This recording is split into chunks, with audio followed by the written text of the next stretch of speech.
Hi, everyone. Thanks for joining us today. I'm Amanda Enlow. I'm the Chief Operations Officer at the Healing Collective, and this is Jenn Radcliffe, one of our longest tenured clinicians at the Healing Collective. Hey, Jenn. Hey, everyone. I wanted to give everybody an opportunity to meet you and hear a little bit about, first off, just to hear you as a human and kind of to know what to expect when they get into a session with you, but also to hear a little bit maybe about how you do things or kind of how you see the world. And so just going to ask Jenn a couple of questions, and you guys will also probably get to see what just a traditional conversation between us is, because I've known Jenn a long time. Mm-hmm. So I thought a good place to start, Jenn, would be, what do you wish more people understood about the therapy process? Because they're coming in sometimes with no background, or sometimes they've been in therapy for years and they might not know what to expect from the process here at the Healing Collective. Yeah. So yeah, what do you wish they understood? I love this question for exactly what you said. A lot of people come in where they've had years and years of experience with therapy, or they've had no experience with therapy, and we do things a little different. Mm-hmm. I think the main thing I wish people would know more or understand more about the therapy process is that it's not linear. Yeah. You don't start therapy, work through your problems, feel better, and then life is like golden forever and ever and ever. I think so, but yeah. Would be nice if I had a magic wand and could be like, all right, you're cured of therapy. What I've learned is that it's almost like a spiral. It's cyclical. And as we work through past traumas, as we work through things that are coming up for you now, and we start to heal different parts, and you go through, our model has 4 stages. So you go through the 4 stages, and you're in the maintenance stage and you're feeling pretty well. Life happens, and life tends to peel back more layers and reveal more things that are unhealed. And I know from my own personal therapy journey, I've been in and out of therapy for a very long time for this reason. I've worked through stuff, I've healed stuff, and then life happens. And now I need to go back into therapy to work on more stuff that's coming up. And each time I realize that as I kind of go around that spiral, I get deeper healing and deeper healing and deeper healing. Yeah. All the layers coming off. Right. Yeah. Well, a lot of times that brings up, especially as people are deepening, they're going deeper in the spiral, they're uncovering things that maybe have more fear or shame associated with them, things that are more deeply held, parts of themselves they've never really spoken about. Yeah. So what's your approach when they come in with that? When they're ready to come, usually people come to the Healing Collective when they're ready to hit some of the deeper stuff hard. Mm-hmm.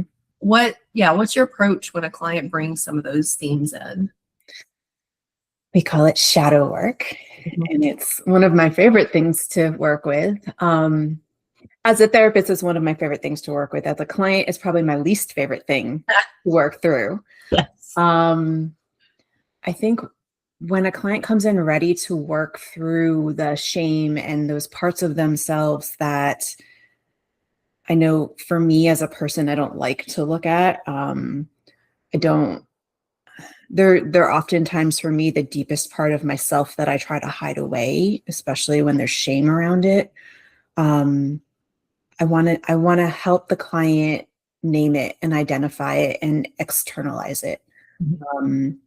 This is where we'll pull in some drawing. We'll pull in, like, can we draw what that feeling is? Can we name that part? Can we kind of pull this out and take a look at it together in a space where you feel safe?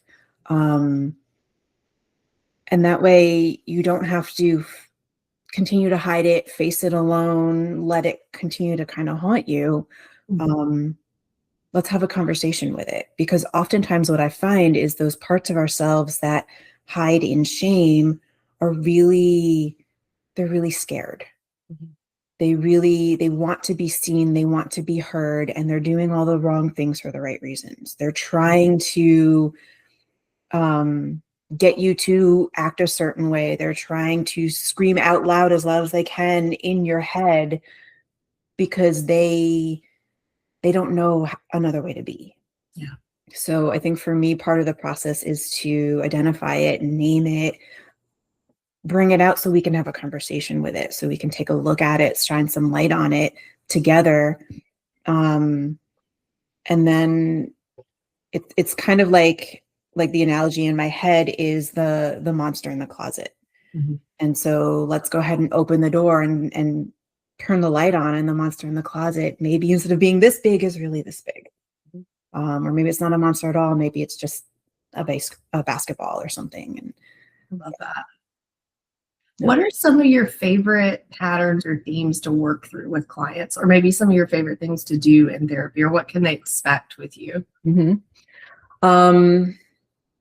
My favorite themes to work through are a lot of what I've worked through in my own therapy. So people pleasing, perfectionism, the need to like be the hero child, overachiever, all of those ways that I've abandoned myself in order to feel loved, accepted, valued, feel enough. So a lot of times in session, I love working with those themes of just, how can I step into taking up more space in my life? How can I step into not doing all of these like fawning practices that keep me stumbling over my feet to try to feel safe? How can I really feel safe with me and me?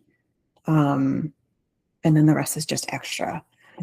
For me, we'll do a lot of kind of like I said before, with the shame of either using drawing or art as a way to externalize and really take what's in my head or in my body and be able to experience it differently, be able to see it differently. We might do some personification where I've got a lot of little like objects and getting a chance to really have conversations with these parts of ourselves. Another favorite thing that I love to do, it's the way that I personally am able to journal, because I can't just sit and like, dear diary, today was a really crappy day, is the dominant, non-dominant handwriting. So doing a lot of these things that help me access my right brain. Mm-hmm. Right brain is where my emotions live, my intuition live, a lot of my memories that are tied to emotion lives, my creativity is. So being able to do that and bypass through my logic brain, who wants to perform and be perfectionist and be liked, and really get to the heart of what's happening in my body. So the dominant, non-dominant, writing with my non-dominant hand directly links me to that part of my brain and to my true self that's kind of deep down inside. I love that. Yeah. Anything else that you want to just say to people who might be watching this video, getting ready to start some work with Jenn, whether that's in a group or individually or with Amari or with Kintsugi? Where is there anything else you want to kind of leave them with? I think what's coming up for me is that it's, and it sounds so cliche to say, like it's a journey.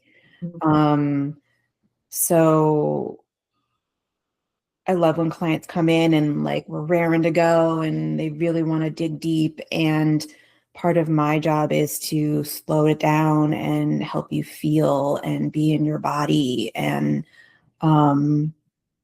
really wanting to support people in learning how to experience what's happening for them, instead of just know or understand what's happening for them.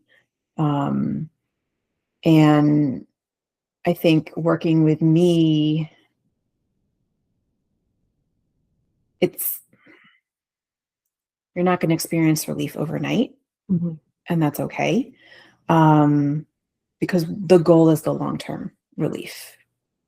So yeah, it's a journey that I feel privileged and honored to be able to walk alongside my clients on, and see kind of how they navigate and how they grow and all that fun stuff. I love that. And I know anybody who gets paired with you is going to love walking that journey with you and feel really safe. So thank you guys for watching today, and can't wait for you to meet Jenn.